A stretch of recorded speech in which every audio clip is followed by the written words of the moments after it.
to all those above me that watch over me, to all of you, my fave parapeeps on this side of the veil, welcome. This is Shawn Whittington's Paranormal Ministry Live 2.0 for one more show. Actually, this is the final show of this format. I have a new streaming location and a new show that'll be starting next Friday called Father Shawn Whittington's Paranormal Ministry Live. And so in it is what it is. Experiencing some Facebook shenanigans again.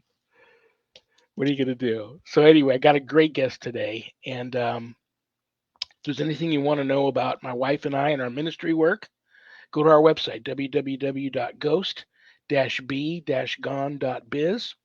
If you go there to visit, there's a lot of cool things to see. Both my books are there, God, Ghost, and the Paranormal Ministry, and God, Ghost, and the Paranormal Ministry 2.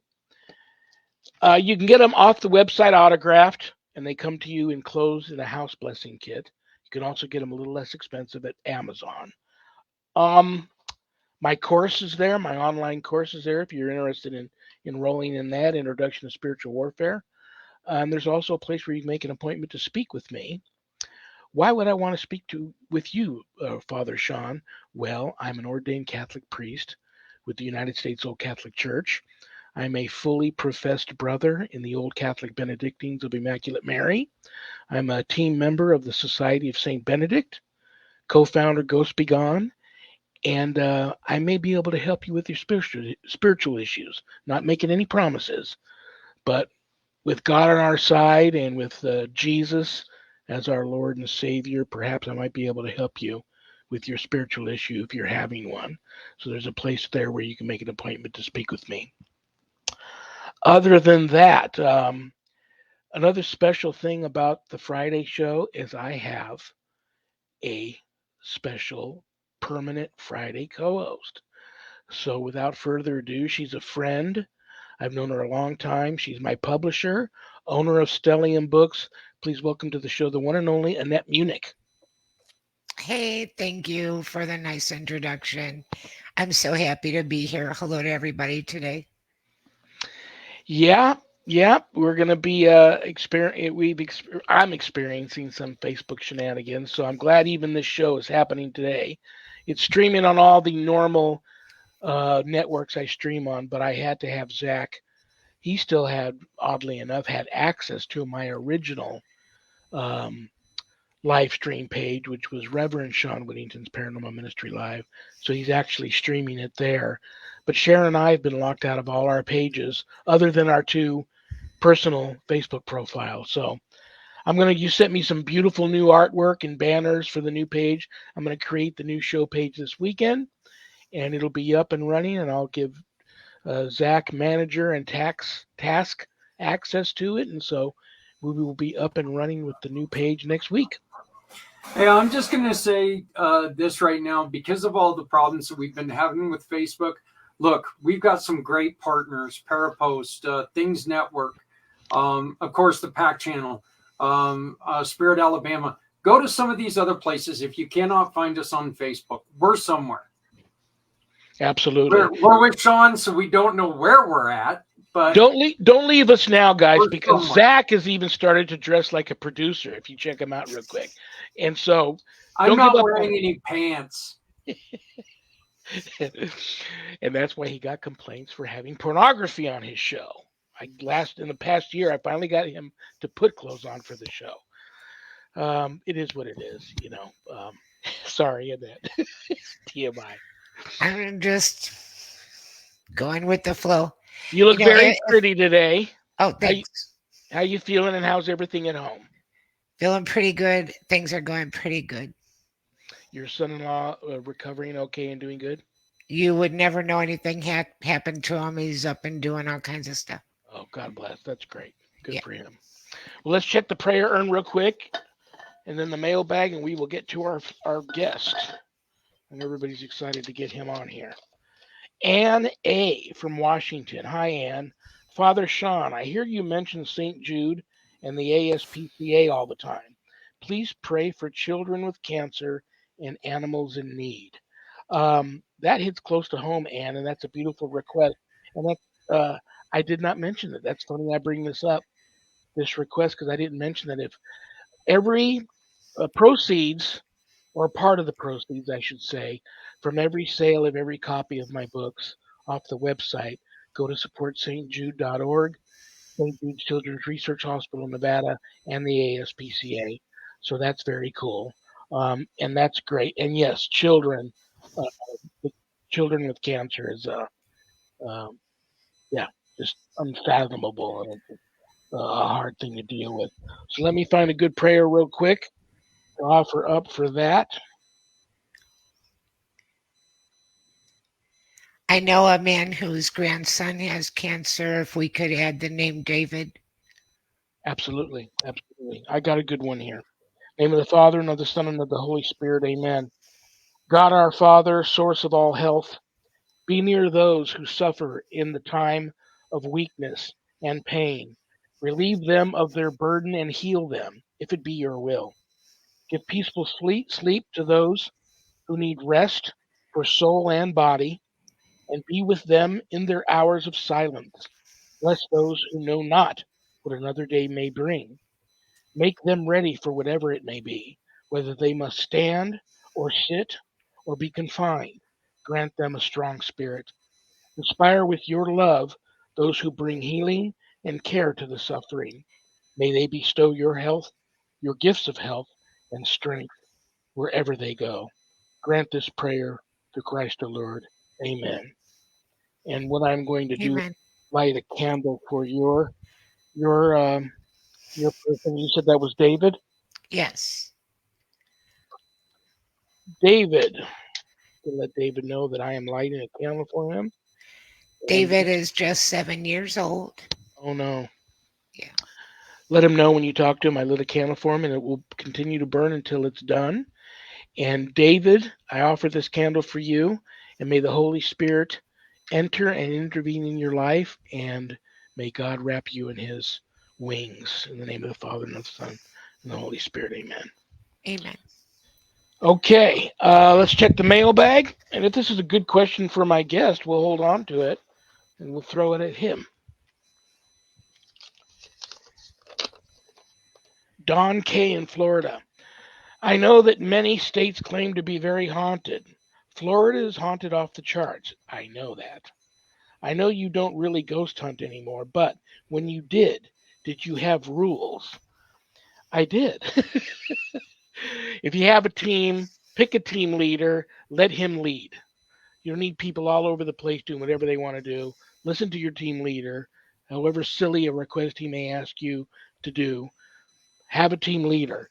Respect the location, respect the ghosts, and that's pretty much it. And that is a good question, because my guest today does paranormal investigate. So we'll ask him what he thinks about that. Um, so here we go. You all know him. You all love him. That's why you tuned in today. He's definitely here. His wife is near and may join us during the show, but we have him. And I've known him since the first time we met, and I had him on my original radio show back in 2015. Really cool dude. Been through a lot. From Horsefly Chronicles fame, please welcome to the show, Philip Syracusa. Hi, Philip. Welcome to the show. Glad to have you today. Hi, thanks for having me. I really appreciate it, to both of you. Philip, when was the last time I told you how handsome you are? I'm sorry, you were breaking up. What did you ask? When was the last time I told you how handsome you are? Oh, yeah. I guess in a couple of weeks. That's right. I was on your show a couple of weeks ago. Yes. Listen, I'm going to do something. I know you've probably told this story 1,000 times and you've been asked this question 1,000 times, but I'm going to tell you why I'm going to ask it again. Because I would say the last couple of years, I have people time and time again coming to me, is the devil real? Is hell real? Are demons real? I'm possessed. I have demons I need you to come over and get rid of. Um, for all of the people that, even people come to me for help and they don't want to do what I tell them they need to do when they are in serious help. They're like, even at the very end, in extreme denial that these things are real, although their life's been turned upside down and they're being basically hunted. You've been there, done that. You've seen hell. You've had visions of it. The Horsefly Chronicles. You lived with um, malevolence in your home there. You and your family have experienced all that. Your I remember your story about your visions and what you guys went through back in the day. Um, was probably one of my. It was an early show, but probably one of my most popular episodes at the time.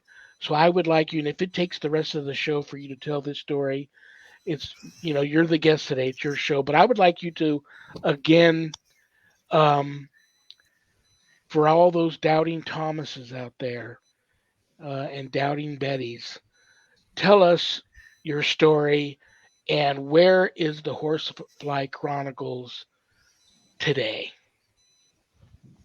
Okay, sounds good. People ask me every day, I get a message, does the devil exist? Do demons exist? I live it. Me and my family, we live it. And we still live it. And you had said something that rang a bell. So before I get into the beginning of the Horsefly Chronicles and how it began, you said there's naysayers and there's non-believers. And there's people that you feel, Shawn, that you can help. Well, I, for one, will tell you and the world that while people can get help, the devil has a funny way of putting the mask over the help so that the person doesn't seek it. And I, for one, am a testimony of that, a true testimony of that particular thing, where you want it, someone can help, but it won't allow it, and it has its own ways. People always ask, did you find the home, or did the home find you that we live in now, the infamous haunted Horsefly Chronicles home in Easton, Pennsylvania? Back in the year of 2010, me and my wife were looking for a new home. We were living in a different part of Pennsylvania, and I found the house on Zillow that we were drawn to. And I called a real estate agent, I think it was Weicker back then that I was dealing with. And unfortunately, the home was under contract with another family. So, we went on a mission to look for other homes and whatnot. We were disappointed because the looks of the home were beautiful, And a month went by, we really couldn't find anything. Well, here's where the devil and God come in. So we find this other home, and we really like it. And I felt like, wow, like we could do this. This is nice. And it was owned by a priest. And we're like, this is a really cool home, and the layout's good for the kids, and everything's just the way we want it. But something fell through with that home as well. And then one day my wife calls me at work and she says, guess what?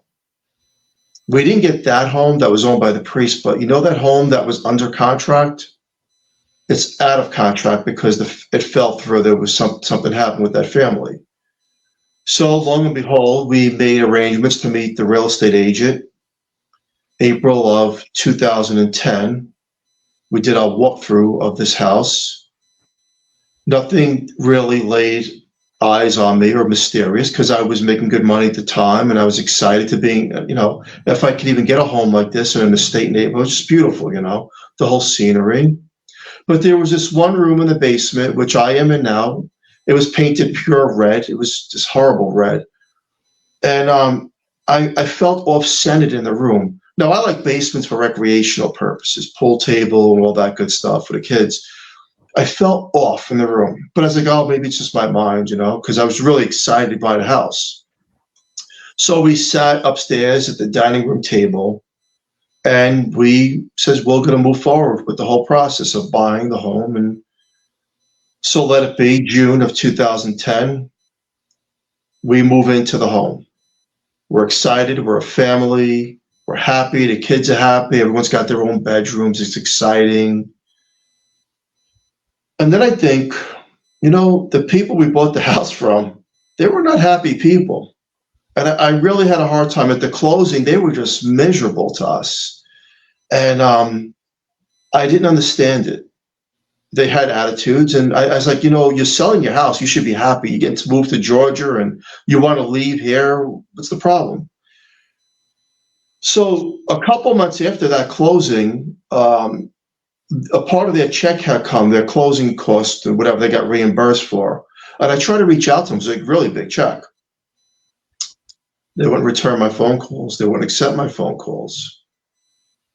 So I just put it in the mail and put return to sender. 6 months, the first 6 months are pretty decent. But I did say to my wife, something's wrong in the home. I feel like I can't sit still on my off days of work. I feel like I'm on edge, like something's not right. We have our home and we're happy and the kids are happy. Just something. So I go out and join a gym and I just have to relieve all this stress that I'm picking up. But I don't know where it's coming from. So back at the time, I was working for Cablevision in New Jersey. I remember talking to coworkers. I was like, there's something not right with this house. And this is about 6 months in. And one of them said feng shui. Maybe the house is off-centered. And I didn't know what that really meant. But then I was like, we look into this. Maybe it's off-center, the house, because I don't feel ease. I feel like there's something wrong there. And there was nothing I could do positioning the house. I wouldn't have money to fix different things that would need to be fixed, if that was even true. But what actually did happen was that I started to see on the corner of my eye these misty shadows that appeared from nowhere. And the first thing I think it's lights, the light bulbs, or the sun coming in, the reflection. And then the family started fighting and arguing a lot. The kids, my wife, we're all fighting.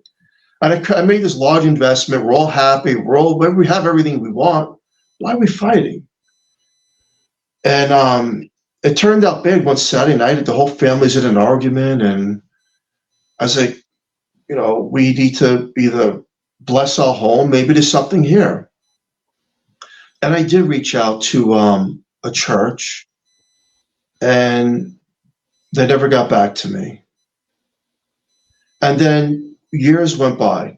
So what was happening is, as the years are going by now, the room that I'm in was my son's bedroom, my oldest son. He wanted to be alone in the basement, his own private bedroom, and we made this room his bedroom. Then I remember coming home from work. He said, Dad, the toys are moving by themselves in the basement. I said, maybe you kicked them when you're walking around trying to go to the bathroom. No, they're going on and off. I said, well, take the batteries out, I was dismissing it because now there was a shield over my eyes. And I'm working long hours, but the family is becoming more isolated. Now, 2013, so 3 years passed, and here's what I've learned now, and I can look back on, is that they learned you like we try to learn them, meaning the other side, whether you want to call them demons or entities or malevolent spirits. However you want to label it, doesn't really make a difference at the end of the day because they exist. But they could also blind us into what they want us to see, called parlor tricks, which means I'll make you see walls bleed, but the walls really don't bleed. It's an illusion that you will see, and it does exist through the virtual reality of your mind. And these are things that my kids were saying, that things were happening in the basement, and the only thing I had seen was misty shadows. So I decided to get a paranormal team to the home. And I reached out to a paranormal team I seen on television, and they made arrangements to come down. Well, at the same time, talking to coworkers at work. Now, I want you to listen to this and follow me. This is how the devil knows everyone's move. I'm talking to coworkers. There's something wrong at my house. I'm telling them what's going on. We're sitting in a diner, and it's a rainy day right before work, and they're like, you need to write a book. I'm like, I don't have time to write a book because we work long hours. No, write a book. I'll help you. No, it's for 2 coworkers. So we made arrangements to go to my friend's house in New Jersey. Now he says, just tell me everything. I'm going to record your story and video you. And then we're going to have this published in a book. I'm like, all right, I'll tell my story.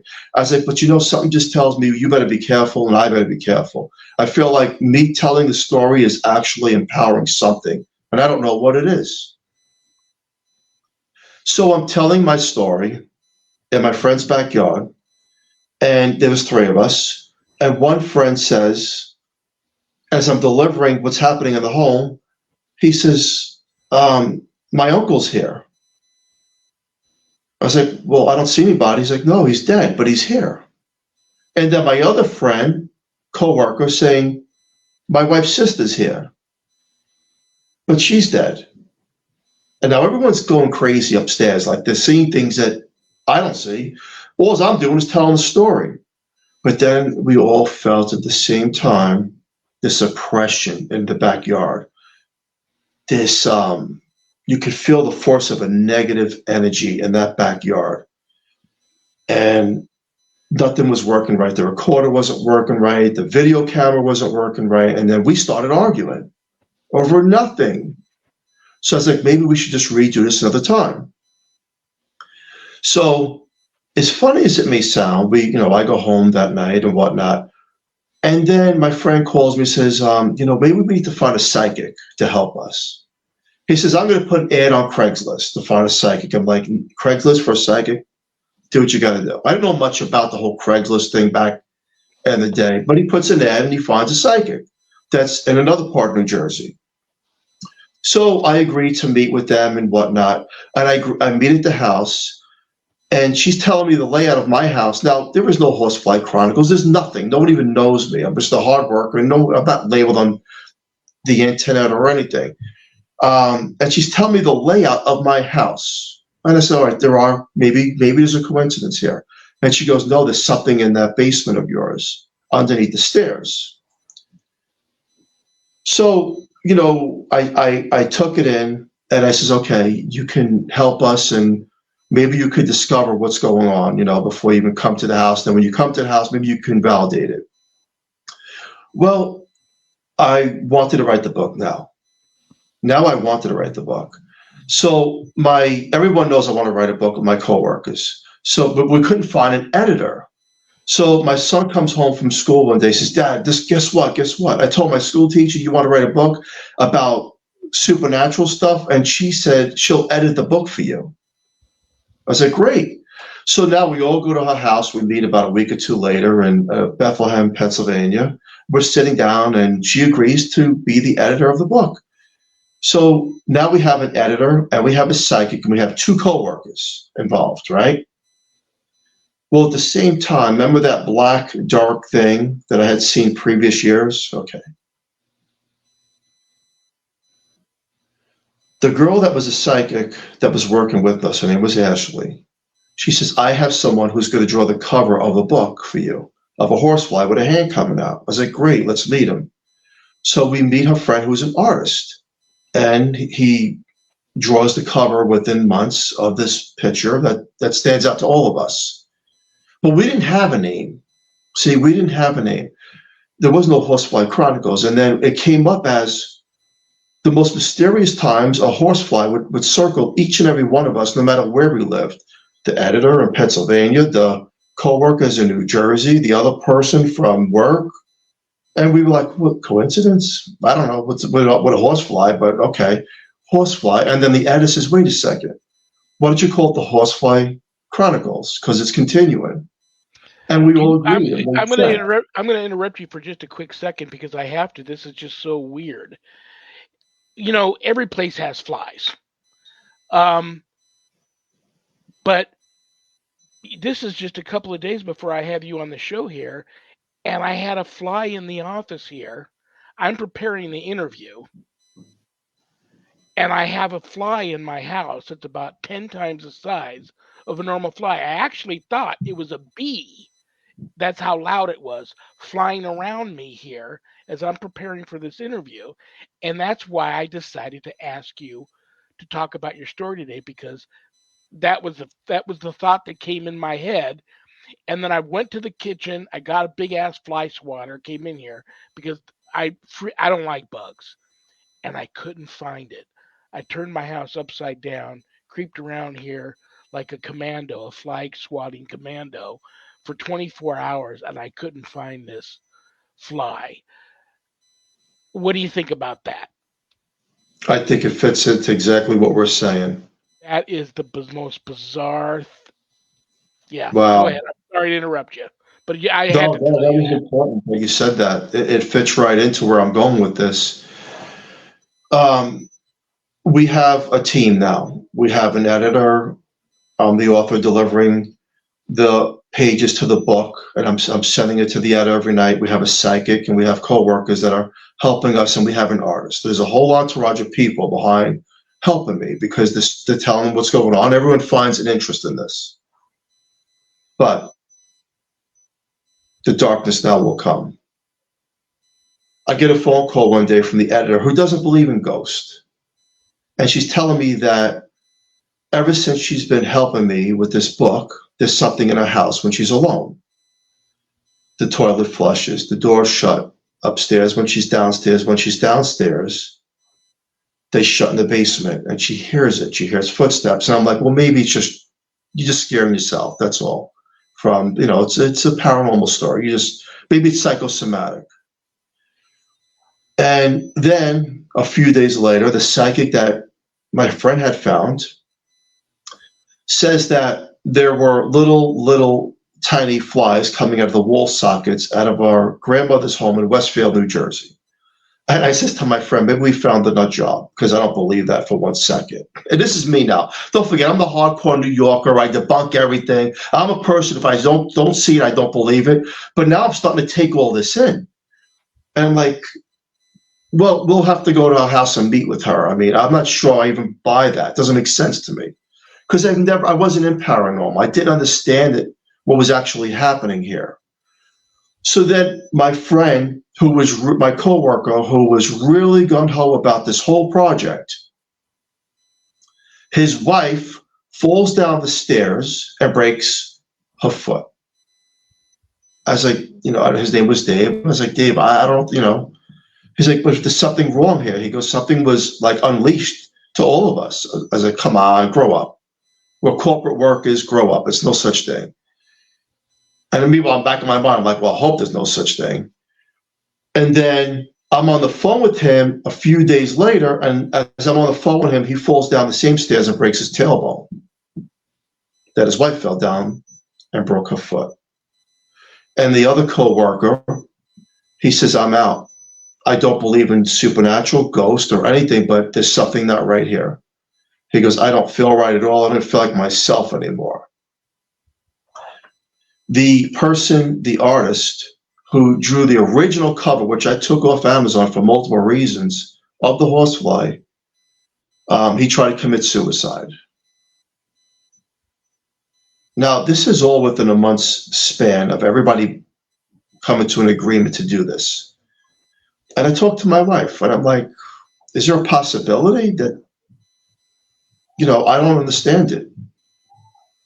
So a radio show reaches out to me. They get wind of what we're talking about because my friend was posting all this on social media, like what's happening here, like this ghostly thing. And then we get on Dave Schrader's radio show. It's called Twin Cities Paranormal, something like that, Twin Oaks, whatever that was back in the day. Dave Schrader and his partner. And I go to New Jersey. It's me, my co-worker friend, and the psychic. And we all agreed to be on the show. The psychic says to me, Phil, after the show, I want to talk to you. I was like, okay. So I'm on Dave Schrader's show, and I'm telling what's happening in my home and everything. And the show was good, and you have your audience of believers, non-believers. But I just wanted to let people know that it's real. I started to recognize that this is powerful. So when the show is over, the psychic says, I want to sit down and talk to you. So we sit down at the dining room table at my friend's house. He's on the left. She's right across from me. And she goes, I want to tell you something. And this is exactly what happened. I still have chills when I think about this. Her eyes turned dark. She's as cold as ice because I grabbed her hand from trying to punch me in the face. And she goes, I know word for word everything you're going to say in that book. Be careful. But it's not her. It wasn't her. It was not her voice. And I says to my friend, you are not going to bed tonight, and I can't drive home. There's something wrong with this girl. The whole night after that, she's on his rocking chair, just like in a movie picture, and she's rocking back and forth, and it's him in the living room and me. I wouldn't drive home. I was afraid now. I was scared, you know. And she's got this stupid laugh, and she's going back and forth. And at times I would touch her arm, and she's ice cold, and her eyes are like almost black. And no one was sleeping. We all had our eyes on her because we couldn't even move the girl. She was like a robot at that time. Like, she was still. And we waited till morning. And when morning came, when I couldn't wait to see that sunrise, somehow she just got up when we weren't even aware, and she was gone. I drove home. I think I slept for 2 days with chills, and I was frightened. I was frightened because I said to my wife, you know, I don't know what's going on here. But for one, this was not the girl Ashley. This was somebody else threatening me. The devil works in mysterious ways. The devil will go through people to scare the rivals. He will watch every move that you make and every opponent that you bring on board. You may think you know everything, and you may think you know how to outmove anything he's about to plan. Well, I can tell you that from that point on, I was frightened as a person. We had a table read, me, the editor, and my coworker, and we had to get rid of the psychic because I didn't want to see her anymore. I was just like paranoid to see her. We all were at that point. We're doing a table read, and the editor says, you know, I have a feeling that if this book gets released on Amazon, you're going to pay for it. I was like, what did I do? It's just this book and a story. That's all it is of my life. So about a week later, the morning the book is about to be released, I'm laying on the couch. I have to go to work. I get an email, book released. I'm like, yes, I'm excited. I try to get off the couch and I can't. And I call my wife, it's Joe, I can't walk. It felt like someone took a knife on my left thigh and ripped it, cut it right apart. So she took me to the hospital. I could not walk.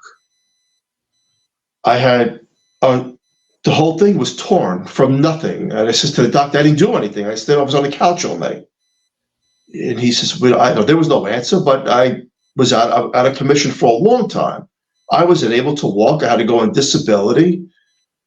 But you see now, when I was laid off on disability and I couldn't leave the house, it was all the plan, again, of the entity.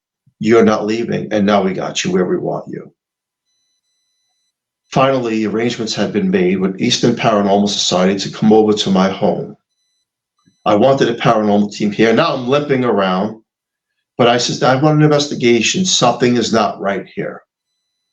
And they do an investigation. There's a whole team, like 7 people. And I seen one psychic want to fight the other psychic. Another psychic, paranormal investigator, on my front lawn throwing up 2 o'clock in the morning. The other one's looking in the mirror in my bathroom screaming. And my poor kids are upstairs, and my wife is in her room, isolating themselves. I had to watch these people. And I says to the team leader, I said, what's going on here? And he says, everyone's being affected. He says, there's something not right in that basement, this particular room. He said, but we're not going to talk here. I'll be in touch. So a couple of weeks later, he says, we're not coming to your home. Why don't you meet me at a diner? We'll go through the pictures and recordings and all that. And he showed me pictures of what looks like a demonic-looking entity embedded in the wall. Now, the first thing you think of is optical illusion or matrixing, because the eyes can play tricks on what it wants to see. And I said, that very thing. I says, well, I don't have proof that that's what you're telling me this is. He says, that's exactly what I expected you to say, but listen to the recording. He's playing back a recording, and they're asking questions, and I hear these screeching growls in the recording. He goes, you have a malevolent demon in that home. And again, I have a thick head. Again, the veil's pulled over my eyes in a way where it's like, no, we're not done here, Philip, meaning the entity talking to me. And I says, well, thank you for your time, and I appreciate it. I'm not sure if I believe what you're saying. So I went on a journey to have another paranormal team come here a month later who doesn't even know these people. And I remember they're playing the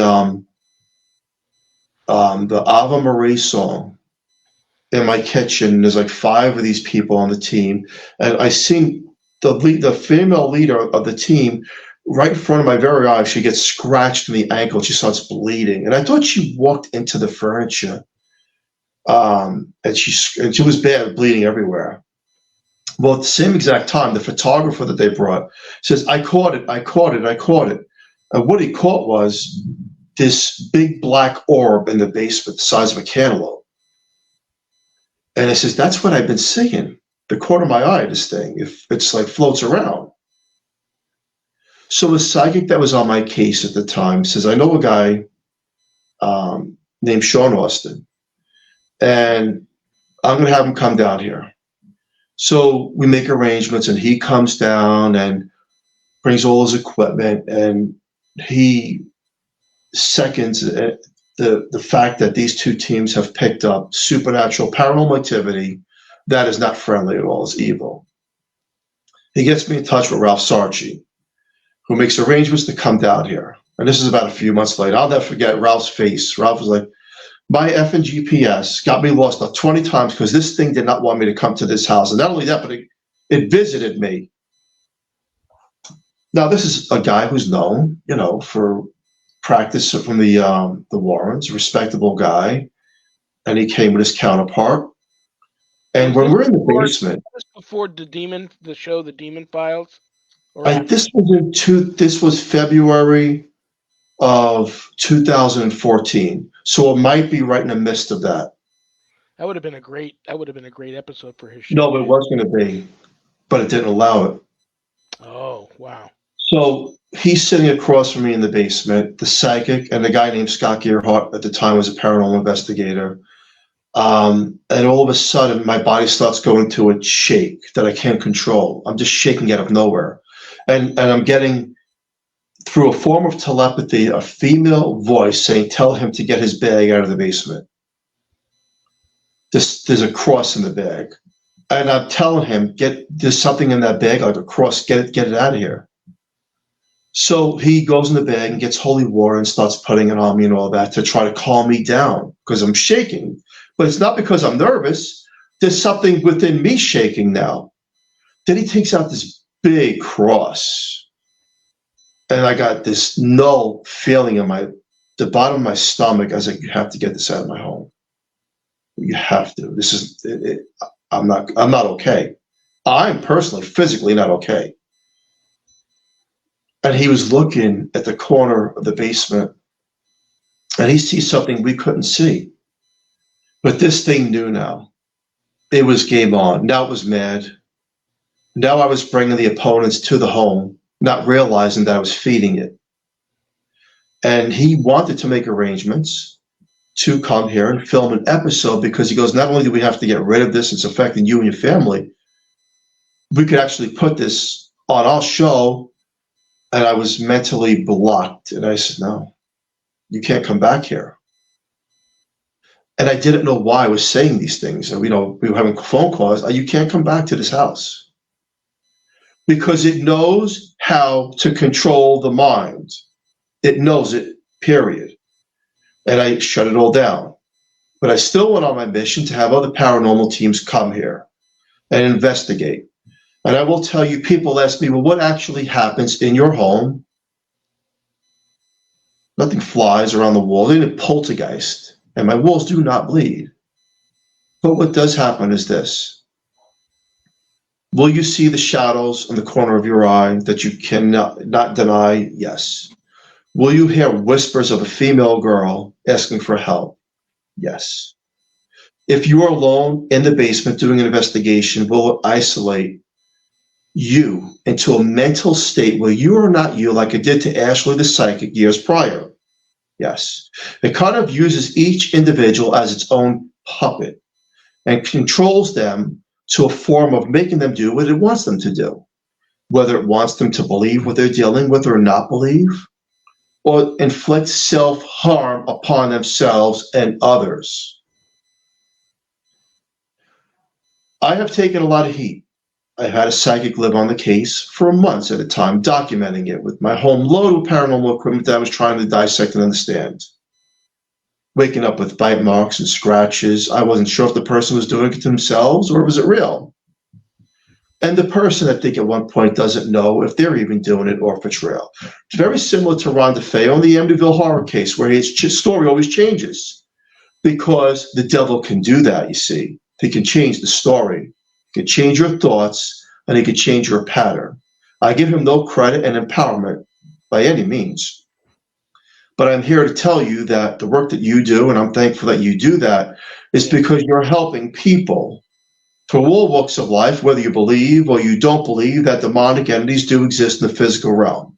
And for the non-believer, the person who says, I don't believe, there's no such thing, I say, as an experiencer, still living in my own home, haunted, that's a good thing. You don't believe. And I'll tell you why. Because believing makes it more real and manifest it to become something we don't understand. The same way I told my coworkers that they didn't understand or believe, but they thought it was a good story, yet to be haunted by a manifestation through my words of empowerment. I brought it to life. When we had NESPR come here, Dan Rivera, we had that whole team come here back in 2020. And I says, look, you're the guys with the Annabelle doll. You're the guys notorious for the Amityville horror case through the Warrens. You're the legacy of it now. They're gone. What's in my home? So Dan Rivera was in the basement with his team, and he has a simple digital recorder. He says, I want you to ask something. He goes, I want you to ask Sarah, who was the girl that was identifying herself as this innocent girl, who are you really? And then don't say nothing after that. So I said, Sarah, who are you really? And he played it back. And it says to all of us, go F yourselves. In a male's demonic voice, which he will not share this recording with anyone because he feels like it's not supposed to be shared. It's bad. We went upstairs right after that, and we're in my living room, and he's reading prayers. There's about 6, 7 of us, his team, my family. Well, I will tell you, and he will tell you, and his team will tell you. Every light bulb between the living room, the kitchen, the dining room was so bright, regular light bulbs, that you had to dim your eyes. Yeah. And it was gone. And we felt like we could breathe. It's gone. We felt like the air was clear here. It's good. We won. And he had recommended strongly that me and my family follow up now with his church and move forward. And I remember going to Hobby Lobby like a day or two later, buying the crucifix and the crosses, and I'm putting them everywhere in the home. I'm excited. My kids are happy with tears in their eyes. We won. We got our house back, right? This is years, and we won. The entire summer right after that was perfect in the home up until October. And October came around, and that was July when they were here. It started again with the shadows. And what it did was, from my knowledge and what I've learned and speaking to him and other people, is that unfortunately it lay dormant. It knew how to play hide and seek with him and the family. It knew to say we're gone, but we're really not gone. You just think we're gone. It's that parlor trick that we'll show you what you want to see and believe, but we're still here. And we still control you and your family and those that come to the home. Now, I'm a 56-year-old man, and I'm telling the story. And I tell the story to the world because I want people to know, do I believe in coincidences? I don't. Not now. Do I believe that we can self-create things through a form of an illusional manifestation? Yes, we can. But do I also know for a fact, that entities do go to certain locations and affect certain families, period? And the answer is 1,000,000% yes. To date, the home is recognized only because I try to teach people the truth, that it's real. And it's not just my home. There are locations around the world, and no matter what, and people feel like they're oppressed. And a lot of people, what I have learned throughout the years is that people who have schizophrenia, there's that fine line, people, of schizophrenia and oppression/possession. There is. It is not identifiable because what's actually happening here is something that we're understanding and uncoding, and then people say, well, I hear things, and they have these multiple personalities. But you have to get down to the root of it and say, why are they like this? Go back to the family history. Go back to what it was like before, if there was a before, and how it started. The chain of effects this house has called us, my family. The only good news is that I teach people that it's real, and get help if you need it. And when you don't want help, get it anyway. Because that's one of the parlor tricks that the entity will make you think, I don't need the help. We had Dave Spinks here, I'll never forget. And he's like, not only did I get lost again coming to this house, it went home with me one time. And he lived in West Virginia. Yeah. He's like, this thing followed me. Then I was on a radio show with my coworkers, The Far Side. This guy's broadcasting out of Tennessee, and he's like, 2 months after the show, emails me, never come on the show again, ever. And I says, why? He says, because ever since then, a disembodied female voice is taunting my family, and it won't leave us alone. Sarah, who is the labeled innocent girl that portrays herself to be this lost girl from Staten Island, New York, who was picked up on a Ouija board years prior, acts as innocence and for help for those who came to my home and used the Ouija board through psychics and through recordings. She cries that the bad man is chasing her. What we have found out through NASPR is she is the bad man. I'll leave it there.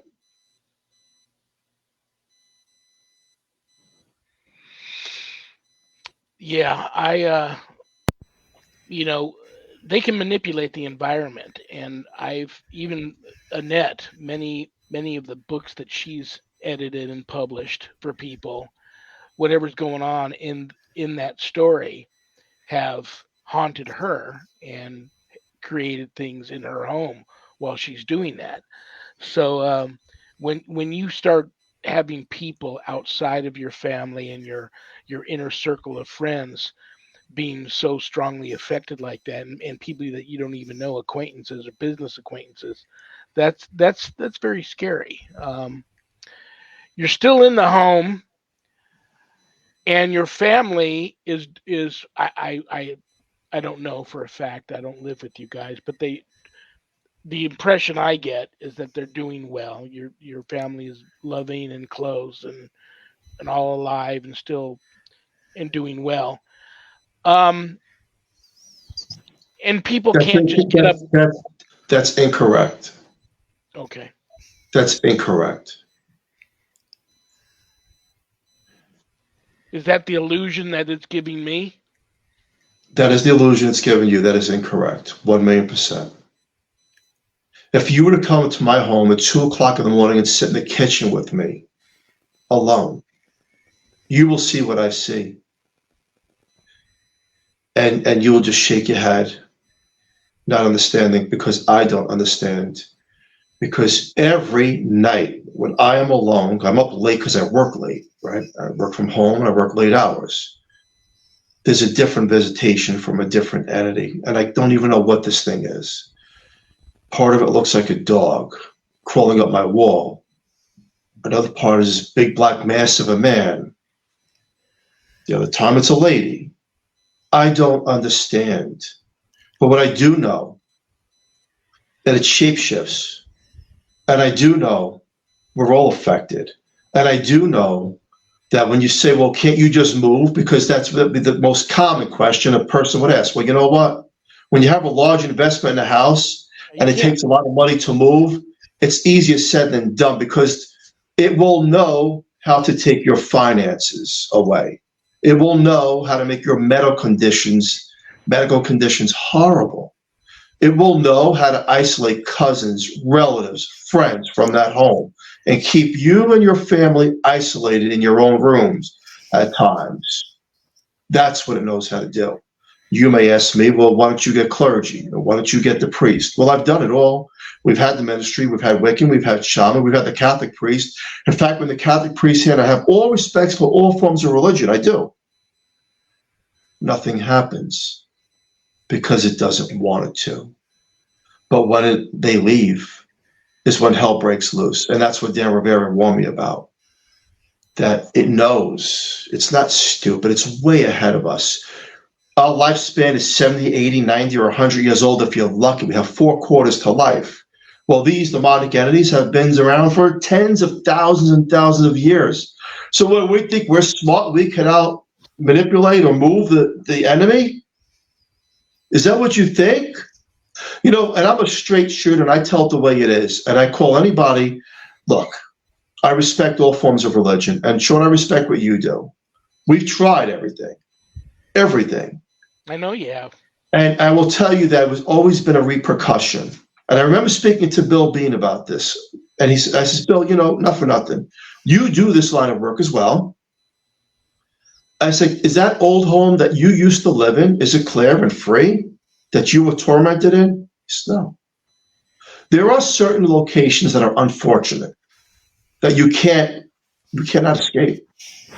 You cannot escape, no matter what you say, because you're on the other side of a broadcast, or no matter what you say because you're a listener. There's some things you cannot escape. You can't. No one has a magic wand, has ever come to my home. I've had 22 people from the reverends and the shamans and the deacons. I've had it all. I have pictures. Everything's documented. And we lost every single time. But it fooled us, you see. It made me believe we were winning. They wouldn't blink a bulb when the priest was here. They wouldn't do anything. But it knows. And what we were doing, not knowingly, was we were feeding the enemy people. Because the more people that you believe in that are susceptible to believing and understanding the things that may exist within your home are affected. And I always tell people, when you come here, which we stopped investigations a long time ago because there was a death. I'll say this. We had, I've been called out, I've been challenged. So we had Paranormal Challenge come here, who was part of Zach Baggins' team a few years ago, actually. He wasn't here, but his team, part of that team was here, Paranormal Challenge. And they didn't believe in me, what I was saying, didn't believe in my case, they didn't believe in anything. I said, all right, will you come here and let's see. Well, I'll tell you this. On a Facebook Live, before they start investigating, I'm going to go live and interview each and every one of you, who you are, what you do, and all that good stuff. And he said, the leader said of the Paranormal Challenge, the team leader said, look, me and my girlfriend have been visited a couple of days ago by this thing, and we didn't really believe in your story. We don't know if it's coincidence, but we're going to see tonight. I say, do me one favor. No one stays alone and no one provokes. Don't do it. Respect what you don't understand, because we don't know what we're dealing with. Don't tell me what to do, okay? That's what I got back. The investigation, there's really nice people. All of a sudden, his demeanor is changing, and he's getting really mean. About an hour or two into the investigation, he leaves the girlfriend, a female investigation, who a lot of people know, no names on the air, in the living room. I was like, don't do this. And we're in the basement, but he does it anyway. And he says to her, he's talking to her for like a walkie-talkie, you contact the spirit named Sarah. Huge mistake. On a home surveillance camera, she disappears and reappears for 12 minutes. Now, I didn't pick that up till a month later, after they were gone, because I never heard back from this team. The only thing that happened that night was that he was real mad and giving his team orders and yelling at them, and he wasn't a happy person, but he turned in. When he first came, he was a really nice person. I called him, I says, where's my evidence? And it's like that girl that, she disappeared. That was in my living room asking for Sarah. He said, I can't talk about it. I'm under investigation. And he hung up on me. A couple of weeks later in the newspaper, only to find out that it was an accidental murder where he took her life. I got to speak to him after that. And I said, look, I don't know what your sentence is going to be. I'm not sure what I understand here, and he says to me, something came into me and enraged me in a point where I wasn't me. When you try, and we all feel bad, our family feels bad because this lady was so nice. And I have all the video clips and everything, and I'm going to say this to the world: do not provoke. Don't do it, because you don't know. There's no watch on the devil's hand. He'll get you when you're 20 years old, 30 years old, 40 years old. There's no watch. He doesn't wear a watch. Just because you say the investigation's good and it's over, yeah, is that what you really think? Because I can promise you that if you provoked any negative entity with any kind of empowerment, you will pay a price, because it will make you pay a price, because these things have egos. It's not just this case. We look at all the cases. We look at an abundance of cases, The Conjuring, Annabelle, all these stories. Maybe they're fictionalized and fluff for television and movies, yes, but there's always an underlying truth to them. Someone starts off being affected, and they're the conduit. And they will use you to commit murder or commit murder to yourself. You will inflict harm on others. And we've learned this, how the mind changes and people change. And what happened to me when Ralph Sarchi was here, how my body went into shakes. I wasn't shaking because I was nervous. It was making me shake because it was something in that bag. Only to identify was this big cross that it didn't want here. So therefore, we've learned that it's afraid of the cross, but yet it was never removed because no one had the power to remove it. And I don't understand that either, but today we live with it, but we do not have teams here. We do not provoke, and we do not say we're removing anything in this house, because those are the words we choose not to use for the time being that we live here. Do you mind if I'm going to put your feet to the fire right now before I have to cut you loose, and we just have a couple of minutes left? Before I say goodbye to you, there's a reason I had a cancellation on a date in September that came up right before I brought you on, and I don't know for sure if that's the reason why, but I would like to. I'm gonna after I let you go and then I say goodbye to Annette and I do my closing. I'm gonna throw that date at you, and if you are able to come back, I'd love to have you come back, because there's another big part of the story that I want you to tell. For all the people out there that don't believe hell exists, I want you to come back and tell that story. Would you mind doing that? Yes, definitely. Most I love definitely. I love you, brother, and I respect you, and I'm glad that we've kind of reconnected again. I want you to give your wife a big hug and a kiss for me. Say hi to your whole family for me. Stay safe. I'm gonna light a candle for you and your family tonight, and add you to the prayer list. But I'll throw that date at you in a few minutes after we say goodbye. But have a wonderful remainder to your Friday evening and your weekend, and God bless you, brother. Thank you Philip, so much. thanks so Take, much for take coming care, on. man. And you might not remember me, but I'm somebody that talked to you about doing that book way back when, and we never actually did it, and I didn't know why. I had a different partner at the time. I do it by myself now. But I remember you and your wife, and I remember your story. And we were talking back like 10 years ago briefly about your book. Wow. So God bless you. And also, I just did a book with a gentleman that's retired NYPD, and I just got done hearing a lot about Mr. Ralph Sarchi. Very cool. Wow. Thank you. Brother, take care. I'll talk to you soon. I'll reach out to you in a few minutes after we close the live stream down, and I'll throw that date at you. Okay, thank you. Phil, God bless you, brother. I'll talk to you Thank soon. you so much. Thank you. Bye. Wow. Yeah, I Well, want to. I'll just tell everybody when he comes back, don't miss that show because he's had a that's vision. the scariest show we've done. Yeah, he's had. I forget if it was a live vision or it was in a dream state, but he actually saw hell, and his description of what he saw is. I want people to hear that. So I love and respect you too. Anything you want to tell everybody real quick before I say bye?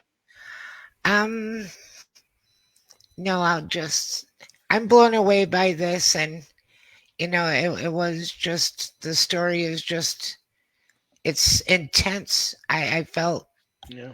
intense in my chest just listening to everything that his family went through. And I did have a little connection. I do remember talking to him and his wife about the book a long time ago, about 10 years ago. Well, you're gonna love next week's guest. It's Carl Supp on Friday the 24th. He's a Bigfoot guy, so you're gonna love him. All right. Have a great weekend. I'll Have a talk great to you weekend. soon. All right. Thank you so much. Thank you, everybody. Good night. Good night. All right, guys. I'll make it quick here. I know I'm running late. Um, usocc.org, bishopjameslong.com. That's the church that I belong to. Links to Bible study and links to night prayer there. Check it out. Check out Zach's website, communitypayitforward.us. Communitypayitforward.us. You know who next week's guest is? Carl Supp, Friday the 24th. Bigfoot guy. That's going to be a lot of fun. You can find me now on Facebook at Lawrence Morais. Like I said, this was the last show on this old page. So the next time we all get together, the show's going to have a new name. It'll be Father Shawn Whittington's Paranormal Ministry Live, and it'll be on a new streaming page.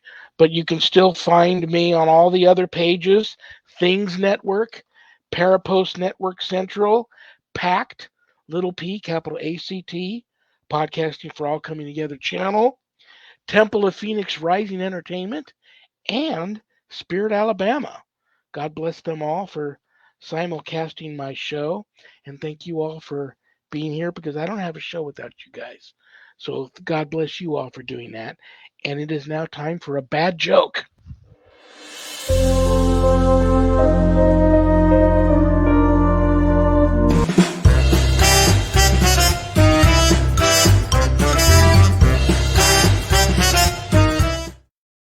I'm going to pull a bad joke that one of you sent in out of this haunted carnival barker hat. And we could all use after Phil being on, we could all use a joke, right? I know I can. All righty.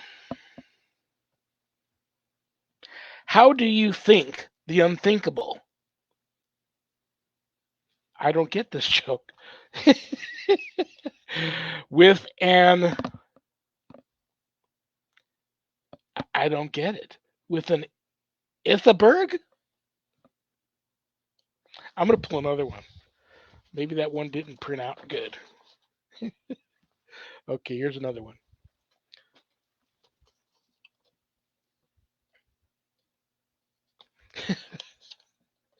You said guy sent this in to me, so don't send me hate mail. What did one toilet say to the other? You look flushed. I need more. I need more jokes. I need more jokes, man. I've got like two left in the hat. So, all right, guys. Thank you all for being here. I hope you all have a wonderful, wonderful weekend. God bless you all. I love you all in the name of the Father and the Son and the Holy Spirit. Peace.